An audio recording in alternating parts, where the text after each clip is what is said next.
Welcome back to another week of Alchemy Online. This week we're going to be taking a look at how we use screen printing techniques to adhere graphics to our shop decks.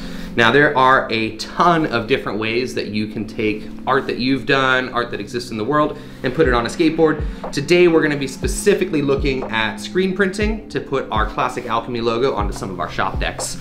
If you're at home and you're making a single board for yourself, we really recommend stencils are an ideal and cost-effective way to add graphics to boards. If you haven't seen it, we did an episode a while back that details some of the process of stencil making, but today we have about 22 boards that we're gonna be printing on, and so stenciling is way more work than we want to use. So we're gonna dive in and look at all the tools and tips to screen print graphics onto your skateboard.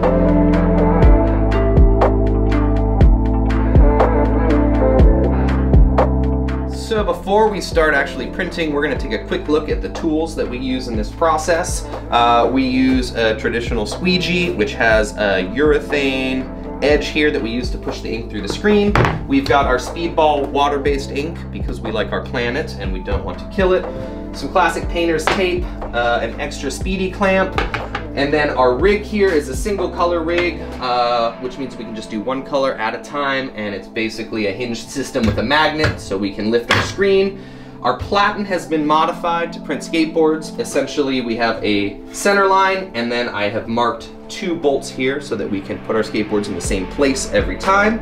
And then we have our screen. So before we get into things, it's important to mention that the majority of produced skateboards out there on the market use heat transfers to put their graphics on. This is a great method for high numbers and full graphics. That means nose to tail, lots of color. Heat transfers are going to be the way to go. Since we are a small operation with small, simple graphics, we like doing it by hand, and we're going to be using our classic Alchemy screen, modifying it just a little bit so that it prints nice on our deck, and we're going to be doing about 22 boards today, and we're going to number and sign each one of them, and then they'll be available for people to buy, skate, and destroy.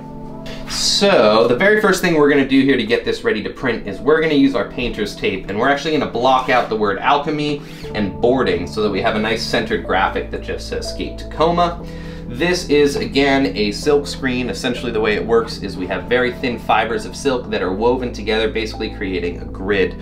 Now there's a ton of different screens out there. The higher the screen count, the more detail you're gonna get. Essentially, I think about it like pixels or a bit rate. The fewer mesh lines you have, the bigger or blockier your image is gonna come through. The finer those little holes are, you're gonna get a lot more detail, a lot more rounded surfaces, shading, things like that. So we're gonna go ahead again and use our painter's tape to just block out the areas we don't want the ink to come through on our screen. And we're gonna go ahead and tape it from the back side so that as I'm printing, my squeegee's not gonna pull up any of that tape on us. Now that we've got our screen all taped, it has a very inspiring message of the best place you could possibly skate. We're gonna go ahead and get our screen loaded up. We're gonna be putting the screen in sideways because we want a vertical graphic on our board. Let's run in this direction. And you'll notice I've got several shims in here. Because we're printing on skateboards, it's really important that we maintain a small degree of separation between the screen and the thing we're printing on. It's called off contact. So I can adjust the spacing to whatever it needs to be with these thin little shims. Sweet. I love it when it works the right way the first time. So sometimes you eyeball it and you get it perfect and you don't have to do any adjustments. Now that our system is all set up, we've got our board registration right where we need it to be. So every time we put a new skateboard in, we're gonna get the print in the same area. We've adjusted for our clamp, everything's ready to go. So before we actually print, the first step is getting ink on our screen and flooding our screen. It's a really important step of the process. We'll explain why. Essentially right now, our screen's completely dry, and so there's all those tiny little holes that we're gonna be pushing this ink through to transfer our image. We do not want to have to rely on the squeegee to push the ink into the screen and then transfer. So a simple flood stroke, we don't need a lot of pressure at all. We're gonna take our squeegee and just gently pull it across the screen. And what this has done now is it has loaded all of those tiny holes in between the mesh with our ink. So when we're actually printing, all we're doing is transferring our ink from the preloaded screen onto the deck below. Every time we print, when we lift the screen, we give it another flood stroke so that it's ready. It also prevents our screen from drying out. Because this is a water-based ink, if we left this unattended for too long, the ink would actually dry in the screen. There are chemicals and solvents to help get it out of there, but sometimes if you wait too long and leave your ink in, you can potentially ruin that screen. So always flood your screen.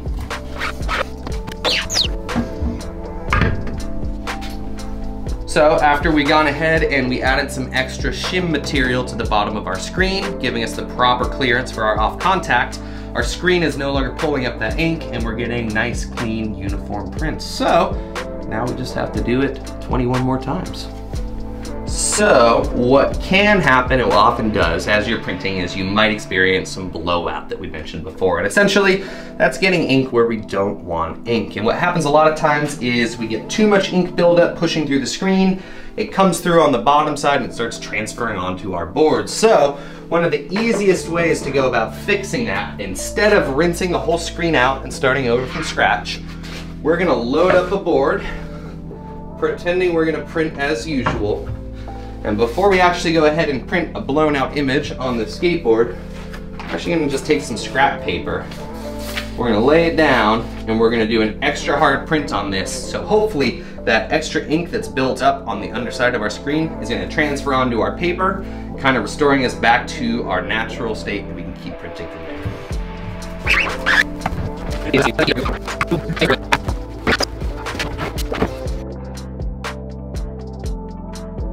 So we've gone ahead and we got our run all printed, and now we're gonna talk a little bit about finishing steps, because this ink has to dry and we like to put an additional layer of clear coat over it to help that graphic last a little bit longer as you're beating it up out in the streets. So let's grab one of these guys and we'll take a look. All of these decks are still wet to the touch. I could definitely completely smear it, so make sure you have a nice spot you can set things aside to dry.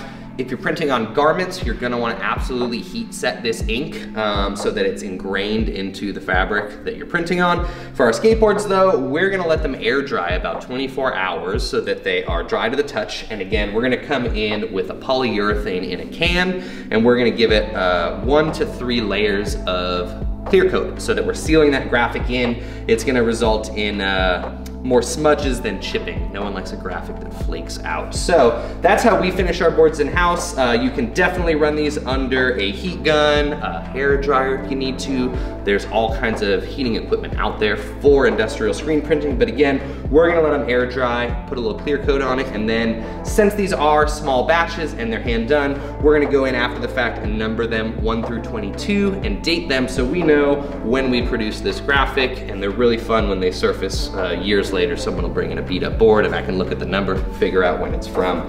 So that's gonna be a wrap for this week's board printing.